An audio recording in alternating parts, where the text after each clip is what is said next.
So the age-old problem you have when you have kids, you want them to get into ski touring, but they're 8 years old, so they can't use 120s, the Dynafit Youngstar, and I mean it's $1,000 setup.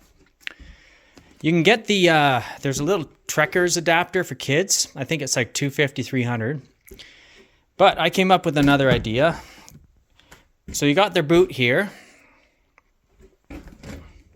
You could make a little trekker, and then they have to kind of awkwardly, trekkers tend to put you way up high above the binding.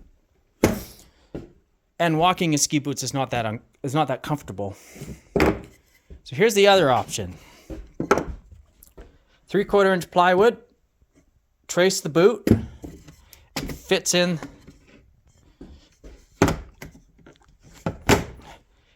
perfectly.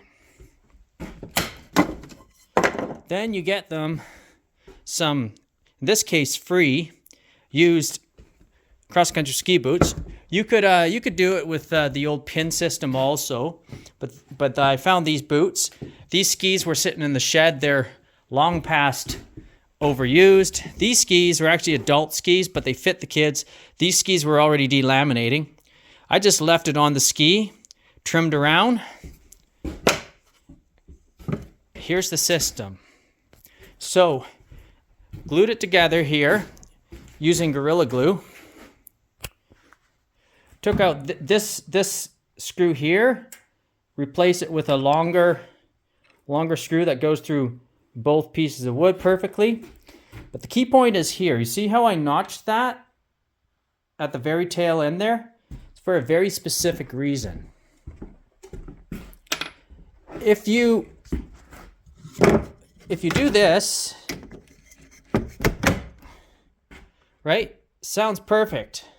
But the problem is, you get this on here, you get this in here, look at that. Nice heel lift. You're going to have a hard time on the flats with that.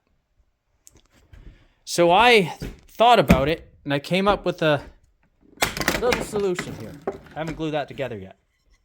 You see this thing here, this thing here, ski brake, right? Ski brake is spring-loaded. Now watch this.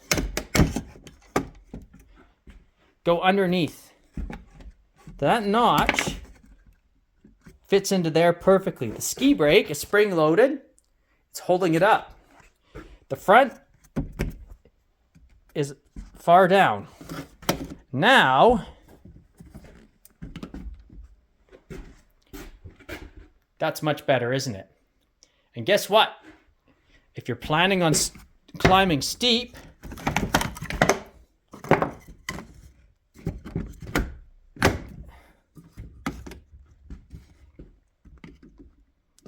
you got a super ski lift, heel lift. See that?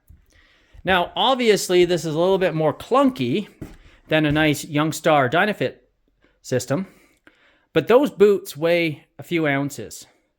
And I don't know about you, but you generally, by the time you get to the top of the hill, you're going to be pulling the kids' ski boots off and pulling their socks back up anyways. So, yes, you got to pack the boots up and you got to change the boots, but you have a really good ski on the way down. And this cost so far nothing but my time and some Gorilla Glue. Obviously, it's not going to be one size fits all, but the general concept can be adapted to virtually any downhill binding and any cheap or free old cross-country ski setup. So here I've got the second one going. I traced it with the pencil, then I viced it, put that new longer screw in the back there so there's continuity through. I just used Gorilla Glue because it's weatherproof and indestructible. And there you go. As soon as this is dry, I can just put it in the ski.